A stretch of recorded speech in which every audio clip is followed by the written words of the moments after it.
Bonsoir à tous, que Dieu vous bénisse tous, et le Seigneur peut vous bénir, veut vous bénir à travers sa parole, car la parole de Dieu est une parole de grâce, une parole de bénédiction. Dieu nous bénit, Dieu nous donne, Dieu nous fait du bien à travers sa sainte parole. C'est une joie pour moi d'être avec vous ce soir sur cette place et de me rendre compte que vous êtes nombreux. Que Dieu vous bénisse abondamment. Amen. Merci à notre frère Cyril, pasteur, de m'avoir invité. Ça me permet de voir des personnes que j'ai déjà vues, que j'ai connues. Voilà. Avant hier, je posais la question, je disais à ma femme, ça fait longtemps que je n'ai pas vu la sœur Vassor. Ben, je l'ai vue ce soir. Dieu soit béni. Et puis aussi, ne soyez pas jaloux les autres, hein. Voilà. Même quand je ne pense pas à vous, Dieu pense à vous. Amen. Et c'est ça qui compte. C'est ça qui est important. Nous sommes là, sur cette place, pour vous apporter l'évangile de Christ. L'évangile qui ne date pas d'hier. L'évangile qui date de plus de 2000 ans. Voilà. L'apôtre Paul, en son temps, a prêché l'évangile. Voilà, il a prêché, il a eu sa conviction, la force, le salut qu'il a reçu de Jésus, il a porté aux autres. Et il a pu dire dans l'épître de Paul Romains, chapitre 1er, verset 16, il a dit « Je n'ai point honte de l'évangile. » Amen.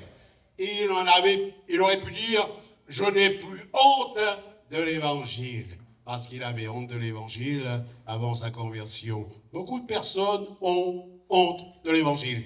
Mais il n'y a pas à avoir honte de l'évangile, car l'évangile, c'est l'évangile de Dieu, c'est l'évangile de Jésus, et c'est le moyen par lequel le Seigneur touche les cœurs, et ce soir veut aussi toucher votre cœur à salut. Écoutez l'évangile. Laissez-vous imprégner par les paroles de l'évangile et l'œuvre que Jésus a accomplie dans la vie de l'apôtre Paul. Eh bien, ce soir, il va l'accomplir dans votre vie, qui que vous soyez. Amen. Ne dites pas, je ne mérite pas, personne ne mérite. Mais c'est par grâce que Jésus sauve. Voilà, beaucoup d'hommes avant nous sont mis à prêcher l'évangile, ils ont été bénis par le Seigneur, non pas parce qu'ils méritaient quelque chose, mais c'est parce que Dieu leur a fait grâce. Et Dieu reste le Dieu de grâce, le Dieu de bénédiction, il demeure le même. Celui qui a béni tant de personnes avant nous, il veut vous bénir abondamment ce soir. Donc, soyez à l'écoute de la parole de Dieu. Soyez attentifs à la parole de Dieu. Et le Seigneur va toucher votre cœur, va sensibiliser. Merci, la sœur, pour son témoignage. Le Seigneur a agi dans sa vie. Le Seigneur a agi aussi dans ma vie. Je ne vais pas m'attarder sur ce que Jésus a fait dans ma vie, mais le Seigneur a fait de grandes choses dans ma vie. Et ce que le Seigneur a fait dans ma vie, dans la vie de beaucoup d'entre nous qui sont sur cette place, le Seigneur veut l'accomplir aussi dans votre vie. Ce soir, croyez, ce soir, écoutez, soyez intéressés par la parole de Dieu, parce que le Seigneur, lui, s'intéresse à vous. Amen. Amen. Qui que vous soyez. Donc, nous aussi, nous n'avons point honte d'annoncer l'évangile, parce que l'évangile, c'est la vérité, est pure. L'évangile est pur. Amen. Parce que l'évangile est de Dieu. Dans cette épître de Paul aux Romains, il est écrit « Paul, serviteur de Jésus-Christ, appelé à être apôtre. » L'apôtre Paul, mis à part pour annoncer l'évangile de Dieu, qui avait été promis auparavant de la part de Dieu par ses prophètes dans les Saintes Écritures. Nous aussi, eh bien, beaucoup d'entre nous, à la réunion, il y a des hommes que Dieu a mis à part pour annoncer l'évangile de Jésus-Christ. Alléluia. Pourquoi annoncer l'évangile? Pourquoi l'annonce de l'évangile? C'est parce que Dieu vous aime, parce que Dieu veut vous sauver, parce que Dieu veut vous donner une vie nouvelle, parce qu'il veut vous faire beaucoup de bien. Amen. Gloire à Dieu. Donc nous aussi, nous avons mis cette semaine à part pour vous annoncer l'évangile de Dieu, pour vous faire connaître la volonté de Dieu, la volonté de celui qui s'intéresse à vous. Peut-être que quelqu'un d'entre vous dise « Dieu ne m'intéresse pas ». Il y a des gens comme ça, ils disent « Dieu ne m'intéresse pas ». Il y en a même qui disent « Dieu n'existe pas ». Et j'ai remarqué, j'ai même vu quelqu'un qui a dit « Dieu n'existe pas » et juste avant sa mort, alors qu'il était mourant, eh bien, je l'ai surpris, on l'a surpris en train de prier. Donc, attention, ne dites pas Dieu n'existe pas. Dieu existe, amen. Ne dites pas Jésus ne m'intéresse pas. Ne dites pas l'évangile, je n'y crois pas, si tel est votre cas. Et là, c'est la d'autres qui pensent comme vous. Mais l'évangile et la parole de Dieu est une parole vivante qui nous parle du Dieu vivant, qui nous parle du Dieu tout-puissant, qui nous parle du Dieu créateur, du Dieu de grâce. Dans les Actes des Apôtres, il nous est parlé d'un homme qui avait honte de l'évangile, qui ne croyait pas en Jésus, qui non seulement il ne croyait pas, pire, il s'est levé contre l'évangile, il s'est levé contre Jésus, il s'est levé contre les chrétiens, contre l'Église de Christ, et sans le savoir, il s'est levé contre Dieu. Et cet homme a mis toute son énergie, voilà, à combattre l'œuvre de Dieu. Pour cet homme du nom de Saul, on l'appelait Saul de Tarse, il était de Tarse, de la ville de Tarse, eh bien pour lui, il n'y avait que sa religion qui comptait. Dans Actes chapitre 9, nous lisons du verset 1er au verset 9, verset 6, pardon, une partie de son histoire, à savoir qui il était et qu'est-ce qu'il est devenu, cet homme. Qui était Saul de Tarse et qu'est-ce qu'il est devenu, ce Saul de Tarse. Voilà, donc j'ai dit dans Actes des Apôtres, chapitre 9, et le verset 1er. Verset 1er jusqu'au verset 6. Nous lisons « Cependant, Saul, respirant encore la menace et le meurtre contre les disciples du Seigneur, contre les chrétiens, contre les croyants, il se rendit chez le souverain sacrificateur et lui demanda des lettres pour les synagogues de Damas, afin que, s'il trouvait des partisans de la nouvelle doctrine, hommes ou femmes, il les amena liés à Jérusalem.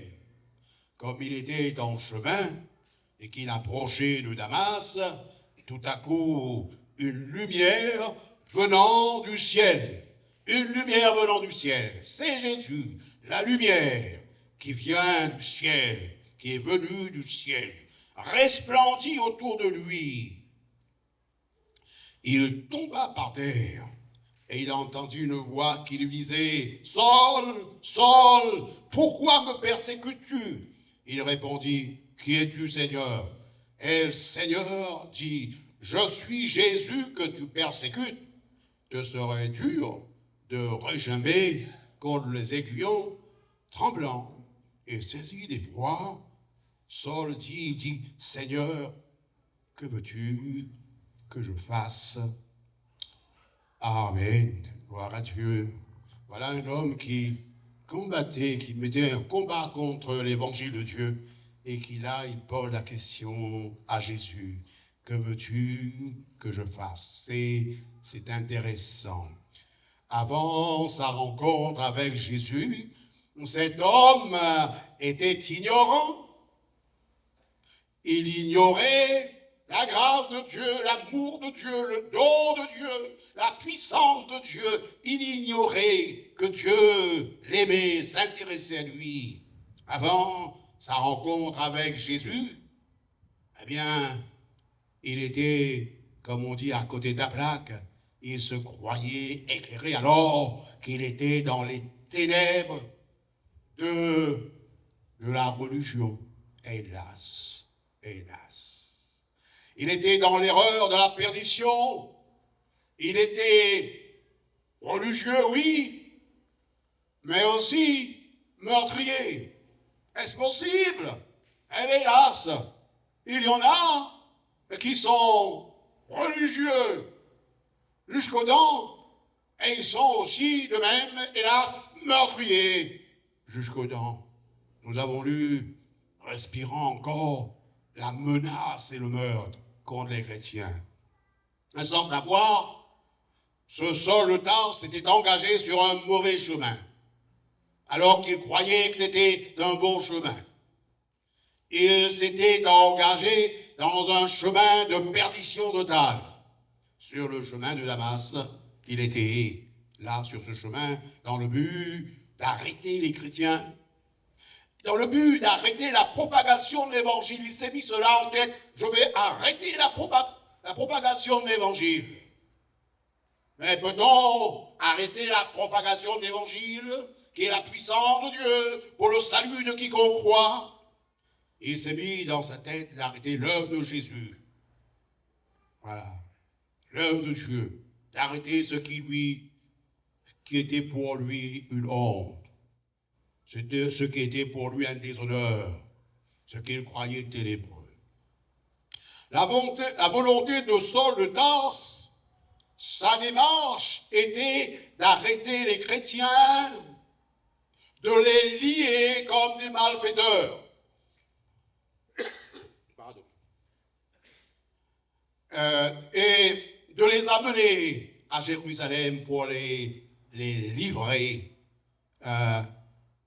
aux autorités, pour qu'ils soient jetés en prison et pour que lui n'ait plus à avoir honte de l'évangile. Alors que cet homme était sur le chemin de Damas, il ignorait qu'il était sur un mauvais chemin. Et nous avons lu la grâce de Dieu, nous avons lu l'amour de Dieu, nous avons lu l'affection de Dieu pour les pécheurs, tels que ce Saul de Tarse. Jésus est venu à sa rencontre, alors que lui, il ignorait le Seigneur, il s'éloignait du Seigneur.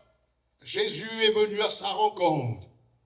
Jésus s'est intéressé à lui alors qu'il était sur ce chemin de perdition. Eh bien, nous avons lu, ignorait qu'il était sur ce chemin, nous avons lu tout à coup une lumière venant du ciel resplendit autour de lui. Cette lumière était extraordinaire. Cette lumière était divine. Cette lumière était miraculeuse. C'était la lumière de l'Évangile, la lumière qui éclaire les cœurs, qui sauve les vies. Resplendit autour de lui, il en a été ébloui. Et il n'a pas pu éviter cette lumière. Il tomba par terre. Et là, il a entendu la voix du Seigneur. Amen. Lui, il a entendu la voix de Jésus. Il a entendu la voix de Dieu. Est-ce que vous allez, vous, ce soir, entendre la voix de l'Évangile, la voix du Seigneur Jésus, la voix de celui qui t'aime, la voix du Dieu tout-puissant, du Dieu créateur, du Dieu unique?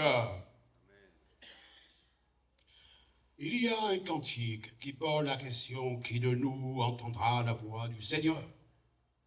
Qui ce soir, parmi vous qui êtes là sur cette place, parmi vous qui écoutez de chez vous, d'un peu plus loin, qui de vous entendra la voix du Seigneur? Vous pouvez entendre la voix du Seigneur. Il vous suffit de le vouloir et de dire: oui, Seigneur, parle à mon cœur. Heureux ceux qui entendent la voix du Seigneur. Notre but, en vous permettant d'entendre la prédication prédication de l'évangile. La bonne nouvelle de l'évangile de Jésus qui sauve, de Jésus qui guérit les malades, de Jésus qui délivre, qui éclaire les vies, qui transforme les vies, qui change les vies. Jésus a le pouvoir, et non seulement il a le pouvoir, mais il a aussi le vouloir de changer votre vie, de changer le mal en bien, de changer les ténèbres en lumière, la perdition en salut, la mort. Vous faire passer de la mort à la vie. Jésus qui change les circonstances, change le mal en bien, les ténèbres en lumière. Notre but, c'est de permettre au Seigneur de vous arrêter sur ce mauvais chemin.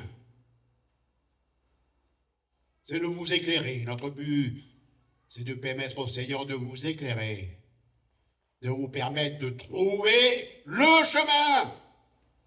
Et Jésus est le chemin. Jésus est la vérité. Jésus est la vie. Notre but, c'est de vous permettre de faire une rencontre avec le Sauveur. Voilà ce qui s'est passé pour Saul de Tarse. Le Seigneur lui a arrêté sur son mauvais chemin pour lui permettre de trouver le chemin de la vérité, le chemin du ciel, le chemin de la vie. Et c'est à partir de sa rencontre avec Jésus sur ce chemin de Damas que tout a changé pour lui. Des ténèbres, il est passé à la lumière. Du mensonge, il est passé à la vérité.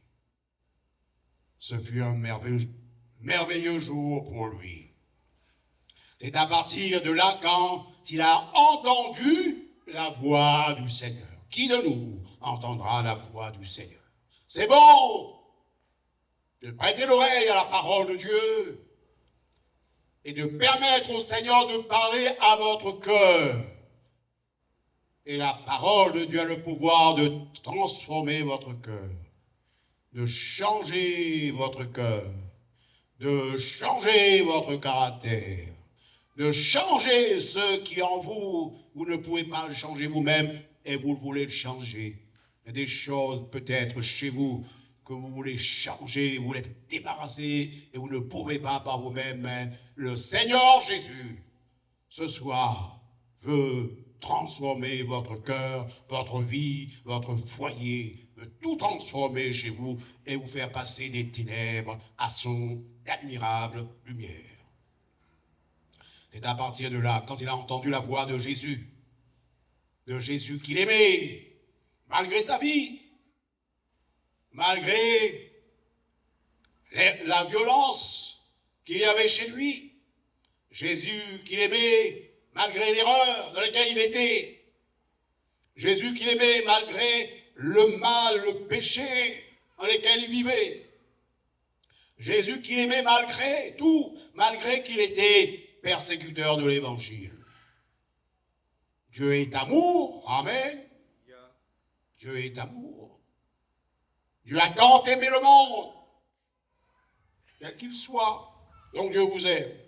Ainsi, il nous est dit, Saul de Tarse, cet homme, humainement parlant, vaillant, fort, rempli de lui-même, eh bien, il est tombé par terre et il a entendu une voix qui lui disait, « Saul, Saul, pourquoi me persécutes-tu » Jésus lui a posé une question.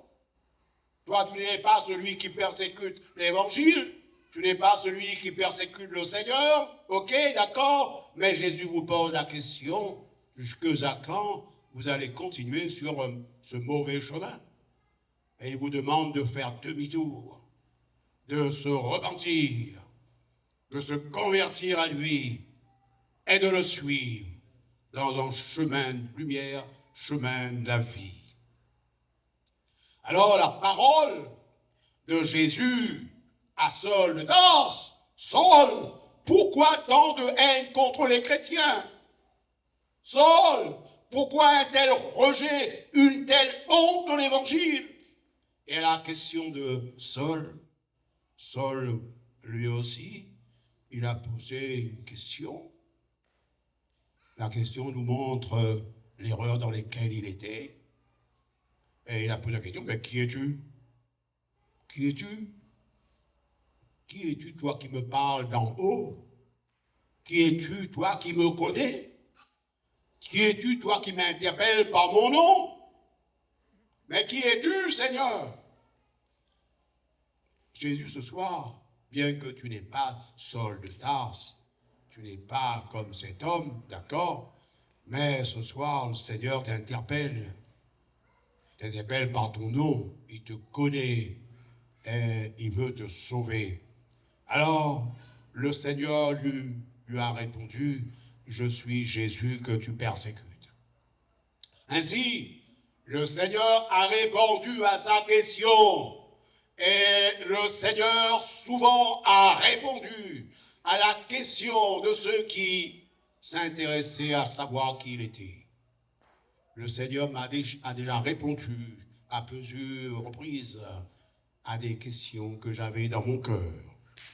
Le Seigneur est celui qui répond à nos questions, qui répond à nos prières. Il est vivant, le Seigneur. Il est attentif. Il est présent. Il est proche de vous sans que vous vous rendez compte. Jésus est là dans ces lieux. Donc, la réponse de Jésus, je suis Jésus que tu fais du mal. Et si Saul, jusque-là, ne s'intéressait pas à Jésus, mais Jésus s'est intéressé à lui. Amen. Toi aussi, tu ne t'intéresses pas à Jésus, mais il se trouve que Jésus s'intéresse à toi. Amen. Gloire à Dieu. Et concernant ce Saul de Tarse, en faisant du mal aux chrétiens, Saul, il faisait du mal à Jésus.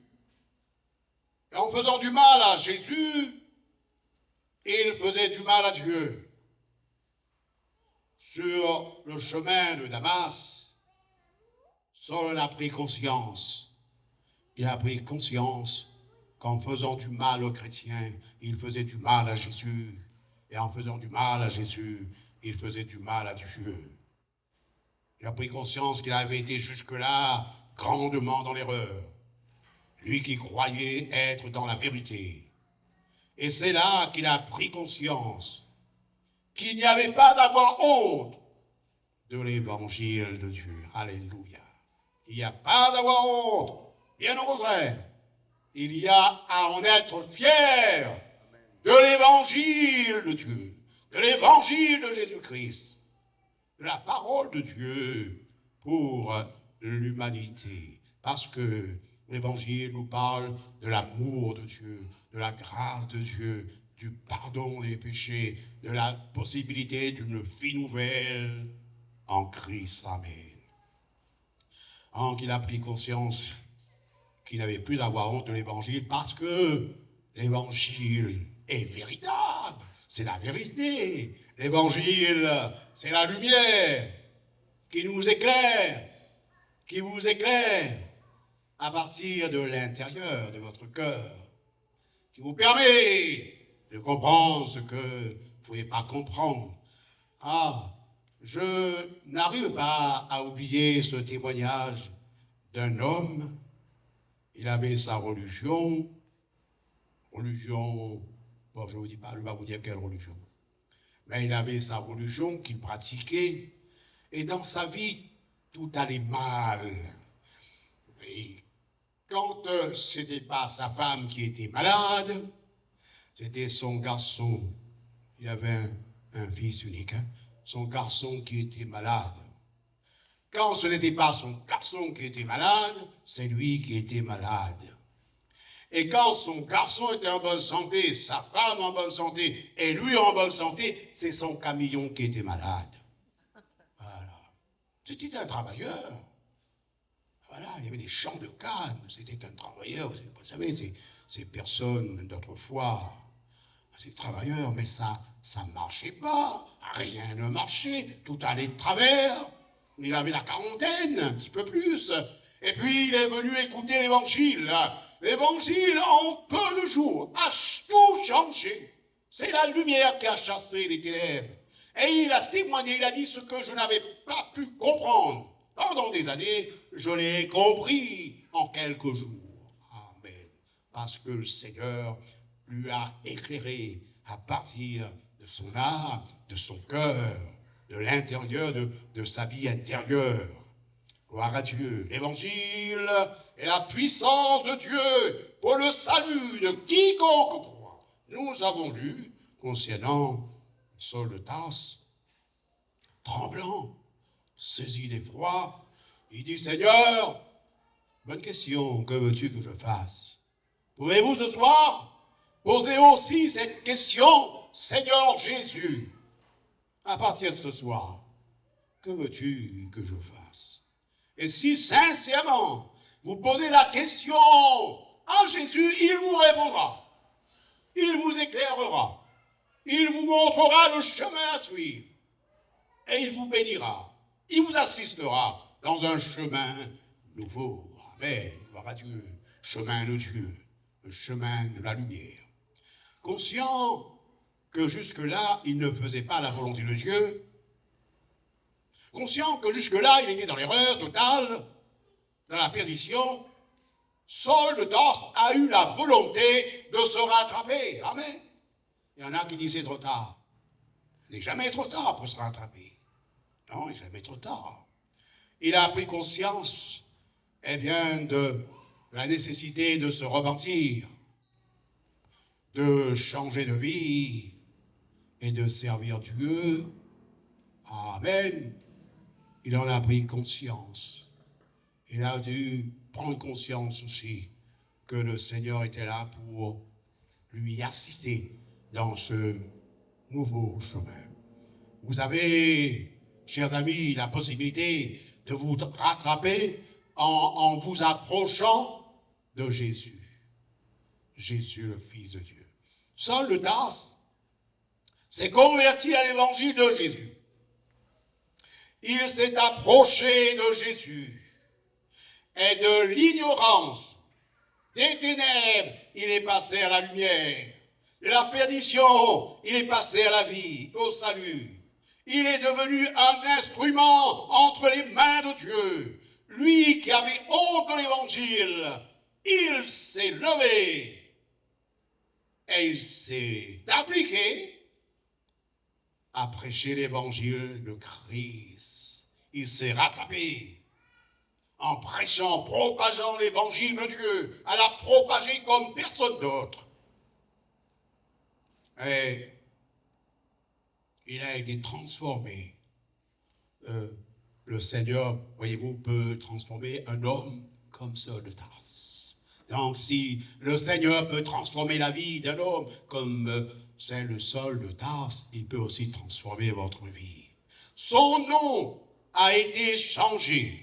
Saul de Tarse est devenu l'apôtre Paul que nous connaissons, serviteur de Jésus-Christ. Voilà comment il se déclarait. Paul, serviteur de Jésus-Christ. Lui qui autrefois était ennemi de Christ, eh bien maintenant, il est serviteur de Christ. Amen. Ça peut être aussi votre expérience. Vous pouvez devenir serviteur de Christ. Et il a pu dire, ce n'est plus moi qui vis, c'est Christ qui vit en moi. Il y croyait, c'était véritable. Jésus en lui. Jésus lui a transformé, lui a fortifié, lui a renouvelé, a changé sa vie. Et il dit, je vis dans la foi au Fils de Dieu. Amen. Je vis dans la foi en la personne de Jésus qui m'a aimé et qui s'est livré lui-même pour moi. Cela est écrit dans Galates chapitre 2, verset 20. Je n'ai plus honte de l'évangile. Et il aurait pu dire, il a dit, je n'ai point honte de l'évangile. Il aurait pu dire, je n'ai plus honte de l'évangile. L'évangile est une puissance de Dieu. Amen. Une bonne puissance qui délivre du pouvoir du péché. Il y a dans l'évangile une capacité, pouvoir à accomplir des miracles, comme la conversion de Saul et Tarse, c'est un miracle. La conversion de beaucoup, la conversion, le salut, miracle. Accomplir des délivrances de transformation, de salut, même pour les pires des pécheurs. L'Évangile nous parle des personnes qui faisaient partie des pécheurs. Ils sont venus à Jésus. Et le Seigneur les a sauvés. Il y a l'histoire de Zachée. Il y a d'autres histoires, de la Samaritaine. Et bien d'autres. Et bien d'autres. C'est l'évangile de Jésus-Christ c'est l'évangile de gloire. C'est l'évangile de grâce. C'est l'évangile de lumière et de vérité. L'évangile, c'est la vérité de Jésus-Christ, Fils de Dieu. Jésus-Christ, c'est l'évangile de Jésus-Christ, le Saint. Jésus, l'innocent. Jésus qui a pu faire cette déclaration qu'aucun homme n'aurait pu faire. Qui de vous me convaincra de péché? Il a lancé cette parole à ses contradicteurs. L'évangile, c'est l'évangile de ce Jésus, du saint, du juste, de l'innocent, de celui qui est venu sur cette terre où le péché règne. Mais lui, eh bien, il est resté au sec. Lui, il ne s'est pas mouillé dans le péché. Alors que l'évangile dise, c'est la vérité, tous son péché sont privés de la gloire de Dieu. Lui, il est resté loin du péché, il n'est pas tombé dans le péché. Et ce saint, ce juste, que Jésus est venu sur la terre pour mourir à la croix, en victime expiatoire, pour le pardon des péchés. Dieu a tant aimé le monde qu'il a donné son Fils unique. Il a fait cadeau, un cadeau utile, un cadeau important, éternel, qu'il a donné son Fils unique, afin que quiconque croit en lui ne périsse pas, mais ait la vie éternelle. Voulez-vous, frères et sœurs, chers amis, êtes-vous intéressés par la vie éternelle? La vie éternelle est une vie meilleure, une vie de qualité sans fin. Il est mort pour le pardon de vos péchés. Jésus est mort à votre place, crucifié à la croix, mis dans le tombeau et ressuscité le troisième jour, pour que en lui vous ayez la vie éternelle, pour que en lui vous ayez une vie bien meilleure, pour que en lui vous trouviez le repos pour vos âmes, pour que en lui vous ayez une vie en abondance, pour que en lui vous ayez le pardon de vos péchés, le salut de vos âmes. Voilà la bonne nouvelle de la puissance de l'Évangile. Amen.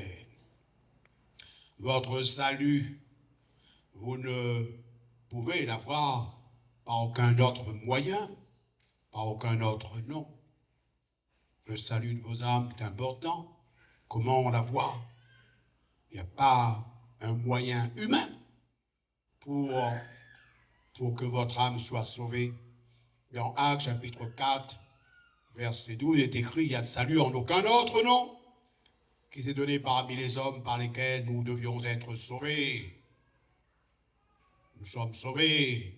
Pour être sauvés, vous pouvez être sauvés dans le nom de Jésus. Voilà.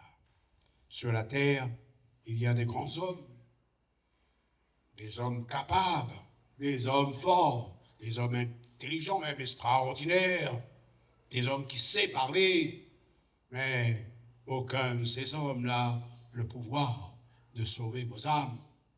Peut-être, avec un peu de bonne volonté, il pourrait vous sauver de quelque chose sur la terre, d'un problème sur la terre, mais personne n'a le pouvoir de sauver vos âmes. Seule la foi dans le sacrifice de Jésus vous permet d'avoir le pardon de vos péchés, le salut de votre âme. Les religions, oh, il y en a beaucoup, n'ont pas le pouvoir de sauver vos âmes. Les sacrifices d'animaux n'ont pas le pouvoir de sauver vos âmes. L'argent n'ont pas le pouvoir de sauver vos âmes. Les bonnes œuvres n'ont pas le pouvoir de sauver vos âmes. Ce n'est pas par les œuvres que nous sommes sauvés, mais c'est par la foi en Jésus-Christ. Amen. Cela est écrit dans Éphésiens chapitre 2, versets 8-9. Ainsi, je vais bientôt terminer. Pour que vous soyez sauvés, c'est ça qui est important. Salut le frère. Il faut placer votre foi dans le sacrifice expiatoire de Jésus. Voilà. Il faut placer votre foi en Jésus, ce Jésus qui est mort sur la croix, qui est ressuscité, qui est monté au ciel, assis à la droite de Dieu, et il est écrit, il intercède pour nous. L'évangile, c'est une puissance de Dieu pour le salut de quiconque croit. L'évangile, c'est une puissance pour le salut de n'importe quelle personne qui place en Jésus sa foi, sa confiance. Il s'engage dans une vie d'obéissance à la parole de Dieu, qui s'engage à suivre Jésus, quelque chose qui est à votre portée. Vous pouvez vous engager à croire en Jésus, c'est une chose. Vous engager dans une vie d'obéissance à l'Évangile et vous engager à suivre Jésus, c'est à votre portée. Vous pouvez, il vous suffit de le vouloir. Voilà, donc pour l'Évangile, puissance de Dieu, pour le salut de quiconque croit. Le salut, donc, est à la portée de tous, sans exception. Et le salut est à votre portée, quel que soit votre passé. Vous n'avez pas la possibilité d'être sauvé, quel que soit votre passé, vous avez la possibilité d'être sauvé en Jésus. Peut-être que quelqu'un a honte de son passé. Oh, moi, parfois, j'ai un peu honte de mon passé. Ouais. Un jour, comme ça, je roulais. J'allais vers un lieu de culte. Généralement, ma femme est avec moi, donc on parle. Voilà, une chose ou d'une autre. Et ce jour-là, j'étais seul sur une route de montagne. Donc, il y a des virages, il faut faire attention. Tout d'un coup, il vient dans mon cœur, mais ça me parle fort, très fort, même trop fort, mais cette parole me dit, Moïse, tu vois rien. Voilà, tu n'es pas de signe. Ça parle tellement fort, et je dis, oh, je suis au volant, et il y a des virages, il faut faire des virages, il faut continuer la route. Donc, je continue. Arrivé là-bas, eh bien, il faudra assurer notre culte de louange et d'adoration. Et j'ai dit, ce soir, on verra ça. Voilà, ce soir, on verra ça. Parce que là, je suis préoccupé. Et puis, je continue, ça s'est effacé. J'ai continué à rouler. Puis, j'arrive à l'assemblée. Eh bien, il fallait saluer les gens, il fallait, prendre place, m'occuper de ce que j'avais à m'en occuper. Et puis, on a commencé à chanter. Puis après, il y avait la louange.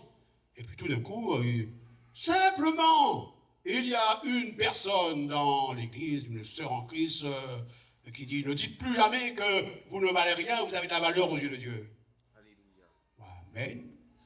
Et puis, vous dites pas quelques jours plus tard, ça revient, je dis, hop, ça suffit. Voilà, parce que le Seigneur a le pouvoir de faire d'un bon à rien, un bon à quelque chose. Amen. Amen. Gloire à Dieu. Donc, vous pouvez être sauvé en la personne de Jésus.